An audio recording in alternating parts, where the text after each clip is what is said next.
Hello friends, world mathematics by Mohit को आपका स्वागत है। टेंस का आज सेकेंड वीडियो है। अगर आप फर्स्ट वीडियो नहीं देखे तो प्लीज़ जाकर उसको देख ले, तब आपको सेकेंड पार्ट आपको ज़्यादा समझ में आएगा। तो चलिए आज हम स्टार्ट करते हैं इसमें प्रेजेंट टेंस।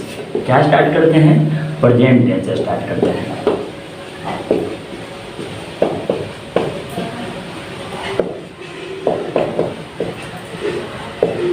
टेंस के कितने भाग होगा हमारा? दूसरा भाग होगा। अब प्रेजेंट टेंस में क्या होता है मेरा? चार प्रकार के होते हैं। एक में क्या आता है मेरा? एक में आता है सिंपल,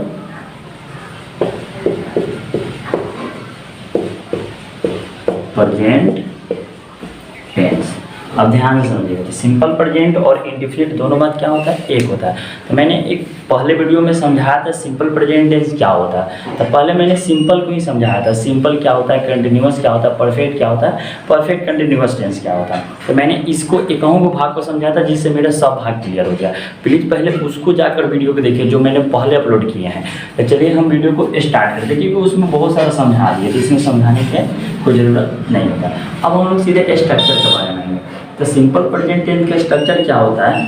तो ध्यान से देखिएगा कि मेरा एक होता है सब्जेक्ट प्लस V1 या V5 प्लस ऑब्जेक्ट होता है। अब हम लोग समझेंगे कि सब्जेक्ट क्या होता है, V1 क्या होता है, V5 क्या होता है और ऑब्जेक्ट क्या है। देखिए, तो सब्जेक्ट का मतलब होता है कर्ता। सब्जेक्ट का मतलब क्या होता है मेरा? कर्ता। कर्ता कहने का मतलब जो काम को करता है, जो काम करे, जो काम को करेगा उन्हीं को हम क्या बोलते हैं? सब्जेक्ट बोलते हैं। अब हमको समझना है कि किस सब्जेक्ट के साथ हम V1 का प्रयोग करेंगे, किस सब्जेक्ट के साथ हम V5 का प्रयोग करेंगे। क्या लगाते हैं? इज। तो जिस सब्जेक्ट के साथ आप इज लगाते हैं उसमें आप कौन सी का प्रयोग करिएगा? V5 का प्रयोग करिएगा। ध्यान से समझिएगा। तो जिस सब्जेक्ट में आप एम यूज करिए चाहे आर यूज करिए, उस सब्जेक्ट आपको पता होगा किस में एम होता है किस में आर होता है, उसमें V1 का प्रयोग करेंगे। तो V1 का मतलब क्या होता है? सीधे हिंदी का, ध्यान दीजिएगा, सीधे हिंदी का क्या लिख देना? इंग्लिश लिख देना, वही मेरा V1 कहलाता है। क्या कहलाता है? V1 कहलाता है। जैसे लेट से कहेंगे पढ़ना, क्या हो गया? पढ़ना मेरा वर्ब हो गया, ये तो हिंदी हो गया। अब इसके इंग्लिश लिखेंगे तो क्या हो जाएगा मेरा? रीड हो जाएगा। तो रीड मतलब क्या हो गया? पढ़ना हो गया, यही मेरा क्या हो गया? V1 हो गया। कहने का मतलब क्या हुआ? V1 का मतलब होता है जो वर्ब दिया हुआ है सीधा उसको इंग्लिश में कन्वर्ट कर देंगे, वही मेरा क्या हो जाएगा? V1 हो जाएगा। अब V5 कहने का मतलब क्या हुआ कि उस वर्ब में हम ES या S या Y को हटाकर IES जोड़ते हैं तो वह मेरा क्या बन जाता है? V5 बन जाता है। आई होप कि आपको यहाँ तक समझ में आ गया होगा। अब ध्यान से आप V1 और V5 को समझ गए। अब हम लोग समझेंगे कि ऑब्जेक्ट क्या होता है। तो ऑब्जेक्ट ध्यान से देखिएगा, जैसे आपको एग्जांपल देकर समझाते हैं। कहेंगे राम आम खाता है। ध्यान दीजिएगा, तो राम आम खाता है। तो सबसे पहले तो इसमें सब्जेक्ट खोजेंगे। तो राम आम खाता है, यानी खाने का काम कौन कर रहा है? मेरा राम कर रहा है। तो राम मेरा क्या हो गया?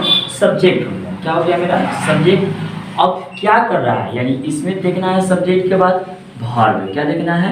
वर्ब देखना है। तो वर्ब करने का मतलब क्रिया, क्रिया करने का मतलब काम। तो इसमें काम क्या हो रहा है मेरा? खाने का काम हो रहा है। तो जो काम होगा वही मेरा क्या कहा जाता है? वर्ब कहा जाता है। क्या कहा जाता है? वर्ब। अब वही वर्ब का प्रभाव जिस पे पड़ता है, यानी क्रिया का प्रभाव जिस पे पड़ता है, काम का प्रभाव जिस पे पड़ता है, वही मेरा क्या कहलाता है? ऑब्जेक्ट। तब खाता है, अब खाया किसको जा रहा है? तो आम को खाया जा रहा है। तो जिसका ऊपर क्रिया का प्रभाव पड़ेगा, इफेक्ट पड़ेगा, वही मेरा क्या कहलाता है? ऑब्जेक्ट कहलाता है। आई होप कि आपको समझ में आ गया होगा। ऐसा आपको एक और एग्जाम्पल देकर बताता है। जैसे कहेंगे कि मोहन स्कूल जा रहा है। तो ध्यान देखिएगा, इसमें काम क्या हुआ? जाने का। काम किया कौन? तो मोहन। तो मोहन काम किया जाने का। अब जाना कहाँ है हमको? स्कूल जाना है। तब क्रिया का प्रभाव कहाँ पड़ा हमको? स्कूल पे। तो जिस पे क्रिया का इफेक्ट पड़े वही मेरा क्या कहलाता है? ऑब्जेक्ट कहलाता है। आई होप कि आपको ऑब्जेक्ट समझ में आ गया होगा। अब हम लोग समझते हैं, ट्रांसलेशन बनाएंगे कि किस तरह से सिंपल प्रेजेंट टेंस का वाक्य को यूज किया जाता है। जैसे कहेंगे एक नंबर, राम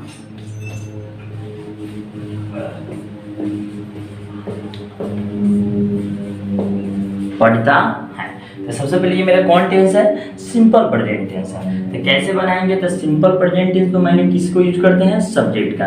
तो राम पढ़ता है, यानी काम कौन करता है, राम। तो राम का इंग्लिश क्या हो गया,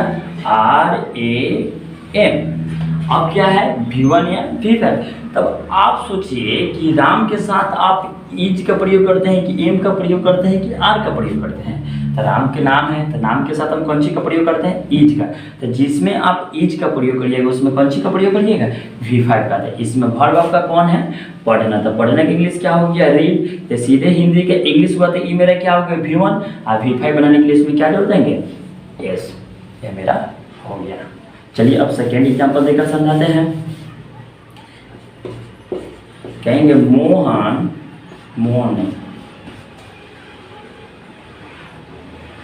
मैं स्कूल जाता हूँ। ध्यान दीजिएगा, तो मैं स्कूल जाता हूँ। सबसे पहले कौन टेंस है मेरा, सिंपल प्रेजेंट टेंस है। तो सिंपल प्रेजेंट टेंस है, तो सिंपल प्रेजेंट टेंस का बनाने का तरीका क्या होता है, तो सबसे पहले किसको लेते हैं हम लोग, सब्जेक्ट को लेते हैं। तो इसमें सब्जेक्ट का मतलब क्या होता है मेरा, करता। तो मैं स्कूल जाता हूँ, तो काम कौन करता है जाने का, तो मैं करता है, यानी सब्जेक्ट मेरा क्या हो गया, मैं। अब क्या करना है, इसमें V1 लगेगा कि V5 लगेगा। तब आई के साथ सोचिए, तब एम का प्रयोग करते हैं कि आर का प्रयोग करते हैं कि इज का प्रयोग करते हैं। तो आई के साथ आप एम का प्रयोग करते हैं, कौन सी का प्रयोग करते हैं, एम का। था जिसमें एम का प्रयोग करिएगा उसमें हम कौन सी का प्रयोग करेंगे, V1 का प्रयोग करेंगे। तो V1 का मतलब क्या होता है, सीधे हिंदी का इंग्लिश लिख देना। इसमें सीधे जाना है, तो जाना के इंग्लिश क्या हो गया, गो हो गया। अब हम कहाँ जा रहे हैं, स्कूल। तो जब एक जगह से दूसरे जगह जाने का सेंस हो तो उसमें हम कौन सी का प्रयोग कर देते हैं, टू। स्कूल है तो स्कूल। आई होप कि आपको यहाँ तक समझ में आ गया होगा। आज की वीडियो में